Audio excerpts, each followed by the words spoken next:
हमारे पास प्लांट्स के अलग अलग टाइप्स हैं और ये टाइप्स इस बेसिस पे हैं कि प्लांट अपना रिप्रोडक्टिव फेज और वेजिटेटिव फेज कितने पर्टिकुलर टाइम ड्यूरेशन में कंप्लीट कर लेता है। राइट। भाई बच्चों, एक तो देखिए, आपने मॉर्फोलॉजी में क्लासिफिकेशन पढ़े हैं कि नौवीं के बेसिस पे क्लासिफिकेशन था जिसमें हमने कॉडेक्स वगैरह पढ़े थे। दूसरा क्लासिफिकेशन था प्लांट के हाइट के ऊपर, ओवरऑल हर्ब है, श्रब है या ट्री है। तीसरा क्लासिफिकेशन हम यहाँ पे पढ़ रहे हैं उसकी वेजिटेटिव फेज और रिप्रोडक्टिव फेज के बेसिस पे। तो प्लांट जब इनिशियल स्टेजेस में ग्रो करता है तो उसकी फेज जो होती है that is called as vegetative phase. Vegetative phase का मतलब है जिस फेज में प्लांट जो है अपनी नॉर्मल ग्रोथ करता है। तो प्लांट धीरे धीरे बढ़ना शुरू करता है, एक नॉर्मल ग्रोथ करता है, and this is how your plant performs vegetative growth या वेजिटेटिव फेज। एक बार वेजिटेटिव फेज कंप्लीट होने के बाद मेरा प्लांट एंटर करता है into the reproductive phase. That means अब जब भी मेरा प्लांट रिप्रोडक्टिव फेज में एंटर हो चुका है तो it is capable of synthesizing और producing gametes, isn't it. Gametes बना सकता है, इन गैमीट्स का फ्यूजन भी हो सकता है और गैमीट्स के फ्यूजन से जाइगोट भी बन सकता है। तो इनिशियल फेज कौन सा होगा बच्चों? वेजिटेटिव फेज होगा। सेकेंड फेज होगा reproductive phase. Of course vegetative phase would be the first and reproductive phase would be the second. इस तरीके से मेरे किसी भी प्लांट की ओवरऑल ग्रोथ होती है, इजंट इट। अब मेरे प्लांट्स में मुझे मेजरली किन चीज़ों से काम होता है? वैसे तो दोनों फेजेस इंपॉर्टेंट हैं। कई प्लांट्स के वेजिटेटिव पार्ट्स को हम यूज़ करते हैं कुछ ना कुछ प्रोड्यूस करने के लिए या प्रिपेयर करने के लिए। तो वो जो वेजिटेटिव पार्ट्स हैं उनकी जब आपको इच्छा है या उन्हें जब आपको इकट्ठा करना है तो आप कौन सी फेज़ ऑप्ट करेंगे, कौन सी फेज़ चूज़ करेंगे? Vegetative phase. और अगर मुझे प्लांट के रिप्रोडक्टिव पार्ट्स की ज़रूरत है, मतलब मुझे किसकी ज़रूरत है बेटा? रिप्रोडक्शन का आउटकम फ्रूट्स एंड सीड्स की अगर ज़रूरत है तो बट ऑब्वियस सी बात है कि मैं प्लांट की सेकेंड स्टेज पे फोकस करूंगी, दैट इज मैं प्लांट की रिप्रोडक्टिव फेज पे फोकस करूंगी, इजंट इट। तो दो फेजेस हो गई बच्चों, one is vegetative another is reproductive, और उसके बेसिस पे मैंने प्लांट्स को तीन कैटेगरीज में डिवाइड किया है। One is called as annual, second is biennial and the third one is perennial. I am so sorry. Annual का मतलब होता है प्लांट जब एक ईयर में ग्रोथ करके, रिप्रोड्यूस भी करके, सीड्स भी बनाकर, सब कुछ कंप्लीट करके डाई आउट हो जाएगा, है ना। तो इसकी जो साइकिल है वो एक ही साल में कंप्लीट हो गई। प्लांट सिर्फ एक साल तक जिंदा रहा और उसने उसी बीच में आधे ड्यूरेशन में या अपने ग्रोइंग सीजन में अपनी ग्रोथ को फोकस किया एंड बाद में उसने किसको फोकस किया? रिप्रोडक्शन को। तो ये क्या हो गई बच्चों? उसकी vegetative phase and reproductive phase एक साल की, इसलिए मेरा प्लांट क्या हुआ? एनुअल। राइट। जैसे हम बचपन से पढ़ते हैं ना, हमारे एनुअल एग्जाम्स होती हैं। एनुअल एग्जाम्स का क्या मतलब होता है बेटा? साल भर जो सिलेबस आपको पढ़ाया है वो आखिरी में एक एग्जाम के थ्रू जज हो जाएगा और ये कंफर्म हो जाएगा कि आपने साल भर पढ़ाई की है या नहीं की है, इजंट इट। वैसे ही मेरे पास ये एनुअल फेज है। मोस्टली हमारे पास जितने भी सीरियल ग्रेन्स होते हैं ना, अनाज जो हम उगाते हैं, वो एनुअल क्रॉप्स के ही कैटेगरी में आता है। अभी हम और एग्जांपल्स देखेंगे स्पेसिफिकली। बाइनियल का मतलब है जो एक साल वेजिटेटिव फेज को करेगा और दूसरे साल रिप्रोडक्टिव फेज को कंप्लीट करेगा। तो बाइनियल का मतलब हो गया this one complete year is vegetative phase, है ना, this is vegetative phase, and second complete year would be reproductive phase. तो एक साल सिर्फ ग्रोथ में लगाएगा, अगले साल वो रिप्रोडक्शन करेगा और जब रिप्रोडक्शन करेगा तो आपको सीड्स एंड फ्रूट्स इसका प्रोडक्ट मिल जाएगा। तो 2 साल के बाद जब प्लांट की डेथ होगी उसे हम बोलते हैं biennial plant. Okay, more than 1 year अगर मेरे प्लांट को वेजिटेटिव ग्रोथ लगती है ना, तो उसे हम बोलते हैं पेरिनियल। पेरिनियल मतलब फ्यू ईयर्स का वेजिटेटिव ग्रोथ एंड देन फिर जैसे ही उसका वेजिटेटिव ग्रोथ खत्म हुआ, वो जो रिप्रोडक्शन है वो तब तक करता रहेगा जब तक उसकी सेनेसेंस स्टेज नहीं आ जाती। मतलब रिप्रोडक्शन बहुत लंबा चलता है, तो कई सालों तक वो आपको फ्रूट्स देता रहेगा, राइट। तो उन प्लांट्स को हम बोलते हैं पेरिनियल प्लांट्स। क्रॉपिंग के लिए मुझे पेरिनियल प्लांट्स सबसे ज़्यादा फायदेमंद लगते हैं। क्यों बेटा? क्योंकि एक बार उगाना है, कुछ सालों उसे लगेगा ग्रो होने में, उसके बाद कई सालों तक उससे हमें फ्रूट्स मिलते रहेंगे, राइट। एग्जाम्पल देख लेते हैं। एनसीईआरटी में हमारे जो एग्जाम्पल्स कवर्ड हैं ये देखिए, ये जो सीज़नल क्रॉप्स हमारे पास आती हैं, है ना, लेटस है, कॉर्न है, व्हीट है, ये सब किस में आएँगे? एनुअल प्लांट्स में।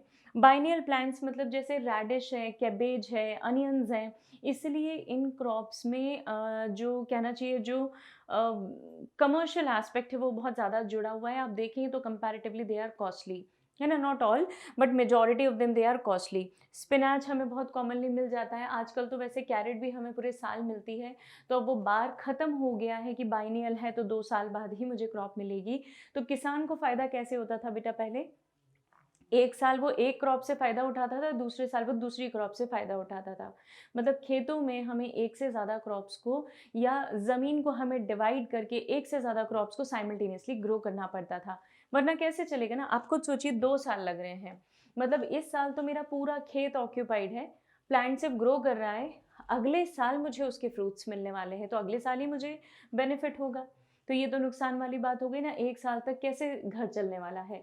तो इसीलिए यहाँ पे अल्टरनेटिव्स क्रॉप ग्रो की जाती हैं जब भी हम बाइनियल क्रॉप्स लगाते हैं। पेरिनियल की एग्जांपल मेरे पास अगावे है, banana, maple, mint tree, pine tree, ये सब मेरे पास पेरिनियल क्रॉप्स हैं। मिंट ट्री को या मिंट को सॉरी, मिंट घास है बेटा, नॉट ट्री, मैंने गलती से बोल दिया। मैपल ट्री या मिंट जो है वो घास है और मतलब हमारा जो कहना चाहिए शक्कर वाली कैटेगरी है उसमें आता है। ग्रेजुअली वो फैलता जाता है बिल्कुल वैसे ही जैसे घास फैलती है ना। तो रूट्स से स्टेम से नई नई रूट्स डेवलप होती हैं और हर जगह वो स्प्रेड होता हुआ दिख जाता है। तो इनिशियल ईयर्स में उसकी ग्रोथ काफ़ी लिमिटेड होती है, बाद में उसके अंदर बहुत स्ट्रांगली वेजिटेटिव ग्रोथ होती है। मिंट की हमारे पास बहुत अलग अलग कैटेगरीज हैं, right. So all those are perennial plants. Apple tree, maple tree, ये सब पेरिनियल प्लांट्स की कैटेगरी में है। तो ये आपको एग्जाम्पल्स बहुत अच्छे से याद रखना है, यहाँ से क्वेश्चंस फ्रेम होते हैं। तो इन एग्जाम्पल्स को अलग से कहीं पे लिख के रख लीजिए और फिर इन्हें रोज़ एक बार रिवाइज कीजिए, तो ये आपको ध्यान रहेंगे, राइट। अब अगर मैं समराइज़ करूँ तो एनुअल और बाइनियल प्लांट्स में मुझे वेजिटेटिव फेज़ और रिप्रोडक्टिव फेज़ बहुत क्लियरली दिखाई दे सकती है। इवन सेनेसेंट फेज़ का टाइम पीरियड भी मेरे नोटिस में आ सकता है। पेरिनियल में क्योंकि हमने फ्यू ईयर्स बोले हैं, है ना, मतलब ये फिक्स नहीं है कि कब कौन सा टाइम पीरियड होगा, कब वेजिटेटिव होगा, कब रिप्रोडक्टिव होगा। तो पेरिनियल क्रॉप्स के लिए मैं इन दोनों स्टेजेस को बहुत क्लियरली मेंशन नहीं कर पाती हूँ। लेकिन अगर एनुअल या बाइनियल प्लांट्स होंगे तो वेजिटेटिव फेज ले लो आप, रिप्रोडक्टिव फेज ले लो और सेनेसेंट फेज ले लो, ये आप बहुत क्लियरली डिफाइन कर सकते हो। पेरिनियल में हम नहीं कर सकते because it takes so much of time. कई बार तो ऑर्गेनिज्म जो उसको स्टडी कर रहा है, मतलब इंडिविजुअल जो उसको स्टडी कर रहा है, उसके भी लाइफ स्पैन के बियॉन्ड निकल जाती हैं चीज़ें। So therefore we can not differentiate. I give you one example of the same. Bamboo species जो होती है ना बेटा, बैम्बू की स्पेशलिटी है कि एक ही बार बैम्बू ट्री में फ्लावर्स आते हैं, है ना। और जब वो एक बार फ्लावर्स आ गए ना, उसके बाद बैम्बू आपको सर्वाइव नहीं करता हुआ दिखेगा। तो बैम्बू में फ्लावर आने के बाद उसका लाइफ खत्म हो जाता है, सर्वाइव नहीं करता plant. So this is the best example which you need to remember, right. 50 to 100 years के बाद ही फ्लावर प्रोड्यूस करता है and then after that, after flowering it dies. There is, let us talk about a question. Which of the following flowers only once in the lifetime? अभी हमने देखा है, सो directly लगा दीजिए आप आंसर। बैम्बू, पपाया तो हमें पता है, मैंगो भी पता है। मैंगो पेरिनियल की कैटेगरी में है, 1 साल लगेगा उसे ग्रो होने में, 2 साल में परफेक्ट ग्रोथ हो चुकी होती है and then after that it will start और it will keep on producing fruits, right. So the answer is C, that is third. So this is the explanation हमने अभी डिस्कस किया है। Jackfruit, papaya and mango polycarpic fruit की category में आते हैं। Morphology में हमने पढ़ा हुआ है मोनोकार्पिक, पॉलीकार्पिक फ्रूट्स क्या होते हैं, मल्टी कार्पेलरी ओवरी, है ना, अगर हो तो उससे जो हमें फ्रूट्स मिलेंगे दैट इज पॉलीकार्पिक फ्रूट। तो एक कई बार फ्लावर बनाएंगे, कई बार फ्रूट्स बनाएंगे, सिर्फ इनिशियल फेजेस उनको ग्रो करने के लिए थोड़ा टाइम लग जाता है एंड देन आफ्टर दैट तो you can not stop them, right. So there is one more plant species बेटा जो 12 साल में एक बार फ्लावर करता है, उसे हम नील करौंजी बोलते हैं। स्ट्रोबिलियांथस कुंठियाना साइंटिफिक नेम है इसका। है ना। ये प्लांट जो है सितंबर टू अक्टूबर के बीच में फ्लरिश होता है, इसमें फ्लावर आते हैं। लास्ट फ्लावर था इट वाज इन 2006, तो अब नेक्स्ट 12 इयर्स लगा लीजिए कि ये कब आपको नेक्स्ट फ्लावर देने वाला है, राइट। तो इसे देखने के लिए फिर जहाँ पे जो बोटानिकल गार्डन्स होते हैं वो ओपन भी रखे जाते हैं, क्योंकि ये 12 साल में एक बार फ्लावर देता है, तो बहुत कम चांसेस होते हैं इसके फ्लावर्स ऑब्जर्व करने के, राइट। तो फ्लावरिंग जो है वो कई जगहों पे हम इंड्यूस कर चुके हैं, और यही रीज़न है बेटा कि अब हमारे पास कई ऐसे प्लान्स हैं जो ईयर लॉन्ग फ्लावरिंग करते हैं। कोई लिमिटेशन नहीं, कोई ब्रैकेट नहीं है उनके लिए। जो हमारे हिली रीजन्स हैं जैसे केरला, कर्नाटका, तमिलनाडु के जो हिली रीजन्स हैं, वहाँ पे आप देखेंगे तो दे आर वैलीज़, और वहाँ पे ऐसे ही पेरिनियल प्लान्स हैं, राइट। तो आप वहाँ पे कभी भी जाएं, किसी भी सीज़न में जाएं, तो वहाँ पे आपको बहुत सारे फ्लावर्स हमेशा ही दिखाई देंगे, और यही रीज़न है दैट इट अट्रैक्ट्स टूरिस्ट। वहाँ पे लोग इतना क्यों घूमने जाते हैं? बिकॉज वो वैलीज़ हैं, और वैलीज़ में फ्लावर्स आपको हमेशा मिलेंगे। Why? Because they have perennial plants, right. Annual biennial भी होते हैं, लेकिन पेरिनियल प्लांट्स का नंबर कंपैरेटिवली ज़्यादा होता है। चलिए, अभी किसी भी लिविंग ऑर्गेनिज्म की फेजेस के बारे में मैं बात करूँ तो मेरे पास टोटल 3 फेजेस होती हैं, है ना, जिनमें पहली फेज मेरे पास है juvenile phase sorry. Juvenile phase का मतलब होता है वेजिटेटिव फेज। ये टर्म हम मतलब वेजिटेटिव टर्म हम प्लांट्स के लिए यूज़ करेंगे, and general term is juvenile phase. तो वेजिटेटिव फेज का क्या मतलब होता है बेटा? जब प्लांट के दूसरे पार्ट्स अच्छी ग्रोथ करते हैं उसे हम बोलते हैं वेजिटेटिव फेज, राइट। या फिर उसे हम जुवेनाइल फेज के नाम से भी जान सकते हैं अगर आप एनिमल्स की बात करें तो। हमने plant growth and development chapter पढ़ा था, जहाँ पे हमने ये देखा था कि कई प्लांट्स ऐसे होते हैं बेटा जो जुवेनाइल फेज में अलग होते हैं और अडल्ट स्टेज में अलग होते हैं। ज़रा नाम याद करने की कोशिश कीजिए, उसका एग्जाम्पल क्या था। एनसीईआरटी में क्लियरली गिवन है, तब भी मैंने स्ट्रेस देकर बोला था कि एग्जाम्पल बहुत इंपॉर्टेंट है। उस टॉपिक का लिंकिंग यहाँ पे भी हो रहा है, राइट। तो जुवेनाइल फेज एक फेज है। Second phase is reproductive phase. We already talked about it कि रिप्रोडक्टिव फेज में किसी भी ऑर्गेनिज्म के अंदर गैमीट्स बनेंगे और वो गैमीट्स फ्यूज होकर जाइगोट बना देंगे। तो the second phase is reproductive phase. Third phase is senescence और ओल्ड एज फेज, जो कि डेथ फेज के पहले होती है, ठीक है। डेथ के पहले होने वाली जो फेज है उसे हम बोलते हैं सेनेसेंस फेज या सेनेसेंट फेज। मतलब जिस फेज के पहले जो है ऑर्गेनिज्म की बॉडी की मेटाबॉलिज्म पूरी तरीके से चेंज हो जाएगी, सेल्स की मॉर्फोलॉजी भी आपको एग्जैक्टली तो आई शुड नॉट से मॉर्फोलॉजी बट फिजियोलॉजी सेल्स की काफ़ी हद तक चेंज हो जाती है, और यही इंडिकेशन है कि एजिंग की फिनोमिनन चालू हो चुकी है, ageing has already initiated, right? So these are the 3 phases in any organism. Now let us talk about the features of sexual reproduction. अगर किसी सेक्सुअली रिप्रोड्यूसिंग ऑर्गेनिज्म के बारे में बात करूं तो उसके रिप्रोडक्शन की प्रोसेस जो है, या जो सेक्सुअल रिप्रोडक्शन की प्रोसेस है, वो ग्रेजुअली कैसे टर्न अप होती है बेटा? पहले तो वो वेजिटेटिव फेस करता है, मतलब अपनी ग्रोथ करता है, that would be general growth, है ना। उस टाइम पे उसे इनफ नरिशमेंट चाहिए, वो नरिशमेंट अब्जॉर्ब करके ग्रेजुअली ग्रो करता है, राइट। उसके बाद जुवेनाइल फेज का and marks the beginning of reproductive phase. मतलब ये मेरी जुवेनाइल फेज है किसी भी ऑर्गेनिज्म की। जुवेनाइल फेज जैसे ही एंड होने वाली है, कौन सी फेज बिगिन हो गई है? Reproductive phase. रिप्रोडक्टिव फेज जैसे ही एंड होने वाली है, कौन सी फेज आ जाएगी? Senescent phase. Senescent phase is towards ending, आखिरी में आने वाली फेज है, और इसके बाद तो इंडिविजुअल की डेथ ही हो जानी है। तो हमें ये कुछ फीचर्स याद रखना है। जैसा मैंने अभी आपको बताया था कि juvenile phase is followed by morphological changes, और इसीलिए जुवेनाइल फेज अडल्ट फेज से एग्जैक्टली डिफरेंट दिखाई देती है ना। अडल्ट के फीचर्स आपको कुछ अलग दिखाई देते हैं, गैमीट्स का फॉर्मेशन होता है, उनमें गैमीट्स का फ्यूजन होता है, और इसीलिए पूरी बॉडी की मॉर्फोलॉजी एंड फिजियोलॉजी चेंज हो चुकी होती है। लेकिन जुवेनाइल फेज कैसी है? जस्ट ग्रोथ फेज, जहाँ पे प्लांट सिर्फ छोटे छोटे पार्ट्स को ग्रो कर रहा है, डेवलप कर रहा है, राइट। तो अब जब रिप्रोडक्टिव फेज शुरू होगी तो ऑर्गेनिजम्स के अंदर मेजरली हार्मोनल चेंजेस शुरू हो जाएंगे, और ये जो हार्मोनल चेंजेस हैं, ये हार्मोनल चेंजेस उसे पूरी तरीके से चेंज कर देंगे। जैसे ह्यूमंस की बात करूं तो आपने पढ़ा है बेटा जूनियर क्लासेस में आपको चैप्टर था जहाँ पे आपको बताया जाता था कि अगर ह्यूमन बींग्स के अंदर देखा जाए तो उनकी बॉडी के अंदर, एनिमल्स में भी सभी में होते हैं ये, हार्मोनल चेंजेस होते हैं और ये हार्मोनल चेंजेस से उनके ऑर्गन्स डेवलप होना शुरू होते हैं। ये ऑर्गन्स जब ग्रेजुअली मैच्योर होते हैं तो ऑर्गेनिज्म के अंदर फंक्शन होना शुरू होता है। आपको दिखाई देगा गैमीट्स का फॉर्मेशन, आपको दिखाई देगा उनकी बॉडी के फीचर्स में चेंजेस। सो ये hormonal changes are clear indication कि ऑर्गेनिज्म जो है वो अपने रिप्रोडक्टिव फेज में एंटर कर चुका है, right. Now the next is, अगर हॉर्मोन्स का इन्वायरमेंटल फैक्टर से भी ये हो, कॉम्बिनेशन हो। वैसे हमारे अंदर भी हॉर्मोन्स जो है ना वो इन्वायरमेंट से रिलेटेड है।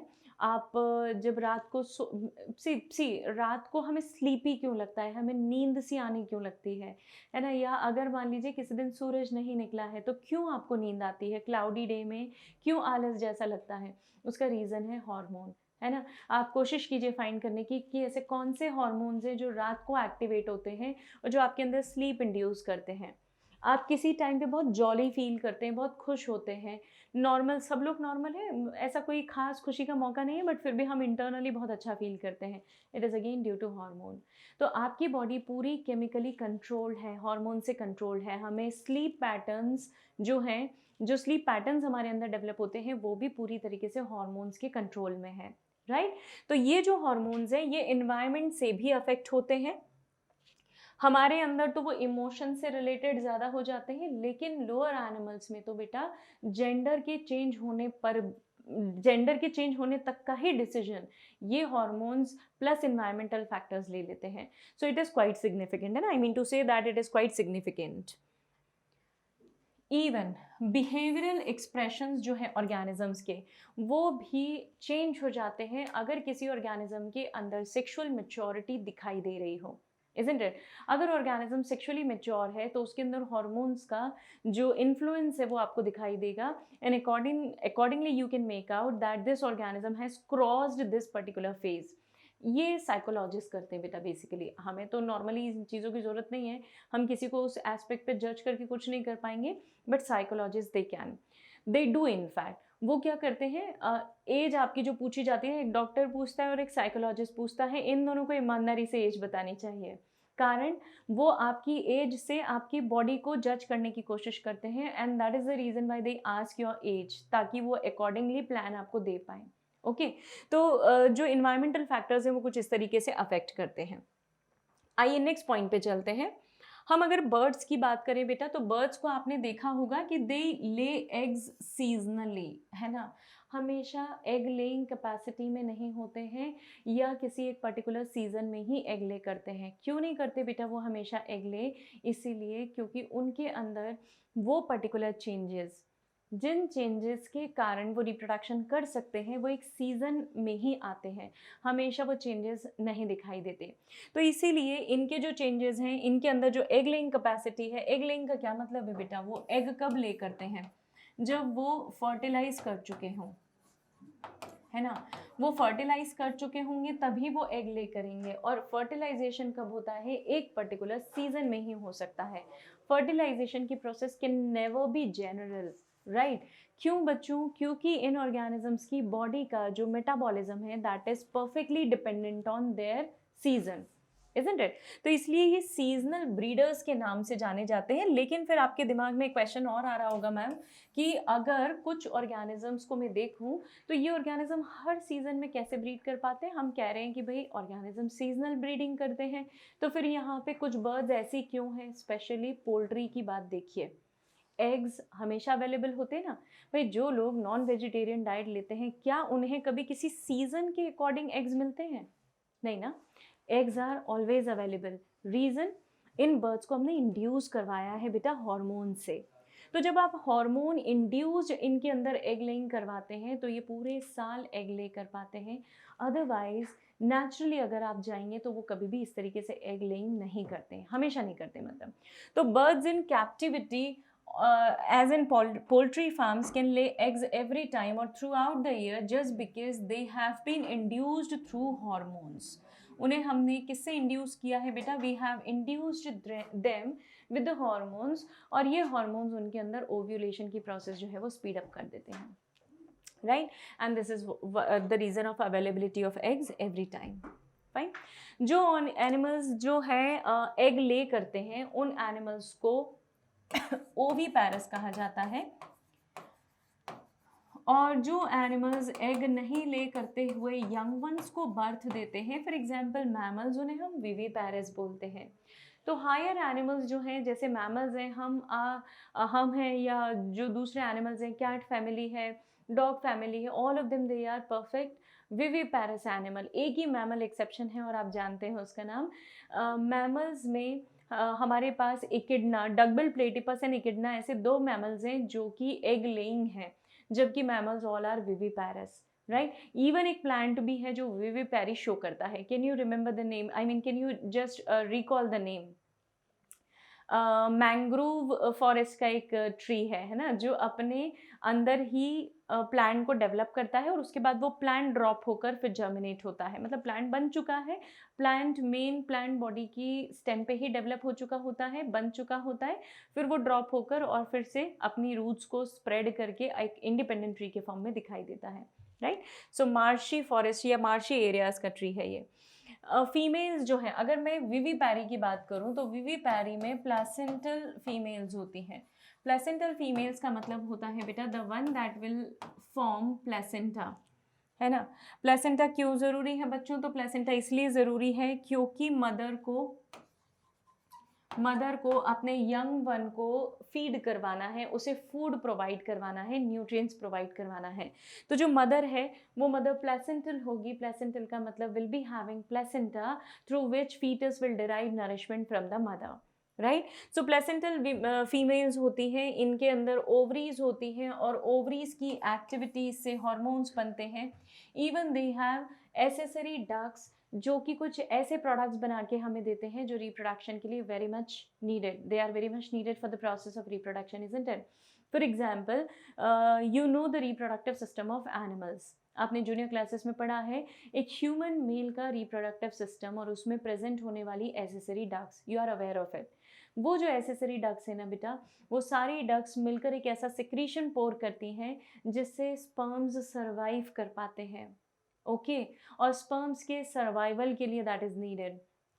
तो एसेसरी डक्ट्स मतलब कुछ ऐसी हेल्पिंग डक्ट्स हैं, ट्यूब्स हैं, that will release certain hormones, है ना, मे बी हॉर्मोन्स और may be some fluid that is needed for the development of gametes, है ना। ये बाद में हम पढ़ेंगे, अभी सिर्फ इसका इंट्रोडक्शन ही है आपको, इसलिए हम उतना उतना डिस्कस करके आगे बढ़ रहे हैं। फाइन। प्राइमेट्स और नॉन प्राइमेट्स, इन दोनों के बीच का डिफरेंस समझिएगा। देखिए, पहले तो किसी भी ऑर्गेनिज्म के अंदर एक साइकिल चलती है जिसे हम बोलते हैं menstrual cycle, right. Menstrual cycle क्या है बेटा? एक स्पेशल साइकिल जिस साइकिल की मदद से कोई भी फीमेल जो है वो गैमीट प्रिपेयर करती है, गैमीट मैच्योर होता है और वो गैमीट एम्ब्रियो में कन्वर्ट होता है, फ्यूज होता है, मतलब not gamete, gamete doesn't mature, I am so sorry, gametes fuse होते हैं, जाइगोट बनता है और जाइगोट एम्ब्रियो में कन्वर्ट होता है, एम्ब्रियो मैच्योर होता है, embryo turns out to be foetus, right. So ये जो सीक्वेंस है, ये सीक्वेंस करने के लिए मतलब फीमेल में ओवम को बनाने के लिए एक सेक्सुअल साइकिल चलती है which is called as menstrual cycle, we call it as menstrual cycle. और मेंस्ट्रुअल साइकिल क्या है बेटा? 28 डेज की साइकिल है ये फीमेल में, जिसमें 12th day around, 12 to 14th day around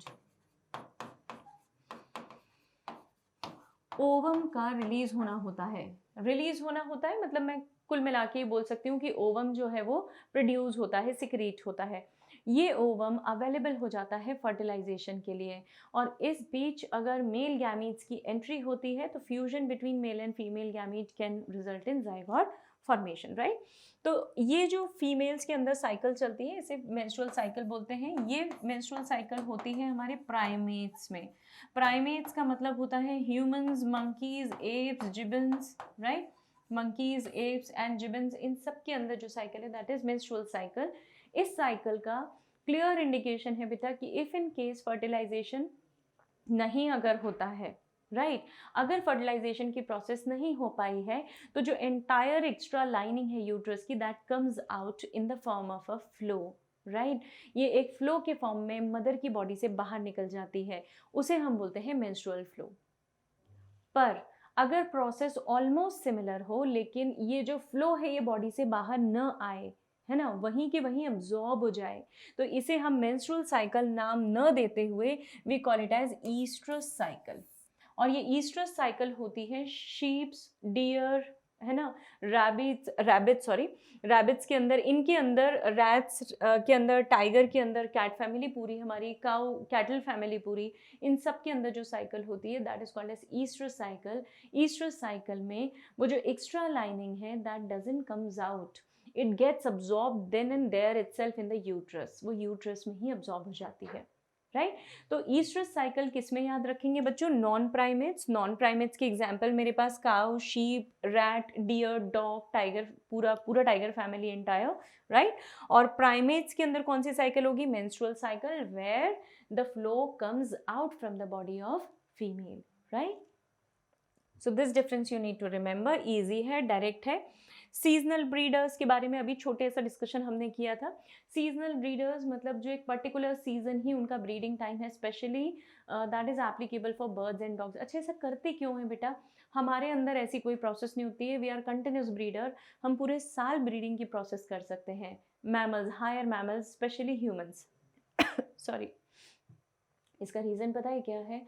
lower animals या मतलब जो लोग भी सीजनल ब्रीडर हैं वो पहले ये इंश्योर करते हैं कि फर्टिलाइजेशन के बाद जो ऑफस्प्रिंग्स होंगे उन्हें एक इन्वायरमेंट मिले, एक फेवरेबल इन्वायरमेंट मिले, राइट। अगर फेवरेबल इन्वायरमेंट मिलेगा तो जिंदा रह पाएंगे ना भाई। बच्चों को ऐसे सीज़न में लाने का फ़ायदा ही क्या जो सीज़न बहुत टफ था हमारे लिए या हो सकता है हमारे लिए, राइट। एक्सट्रीम कोल्ड है, एक्सट्रीम कोल्ड में एनिमल्स मर जाएंगे because they are expose to the atmosphere, है ना। तो उस केस में वो किस टाइम पे रिप्रोडक्शन करें? उस टाइम पे रिप्रोडक्शन करें जब न ज़्यादा ठंड है न ज़्यादा गर्मी है, तो वो इन्वायरमेंट कैसा हो गया? फेवरेबल हो गया। ये जेनेटिक है बेटा, ये ऑर्गेनिजम्स के अंदर इनबिल्ट मैकेनिज्म है, उसी के हिसाब से उनके हार्मोन्स चेंज होते हैं और उसी के हिसाब से वो रिप्रोडक्शन करते हैं। So that is what is the major difference between seasonal and continuous breeders, right. Now let us talk about events of fertilisation. कुछ इवेंट्स होते हैं फर्टिलाइजेशन के पहले होने वाले, कुछ फर्टिलाइजेशन के दौरान होने वाले, कुछ फर्टिलाइजेशन के बाद होने वाले। तो उन्हें हम बोलते हैं pre fertilisation events, fertilisation events and then we have post fertilisation events. ऐसे 3 इवेंट्स हैं हमारे पास।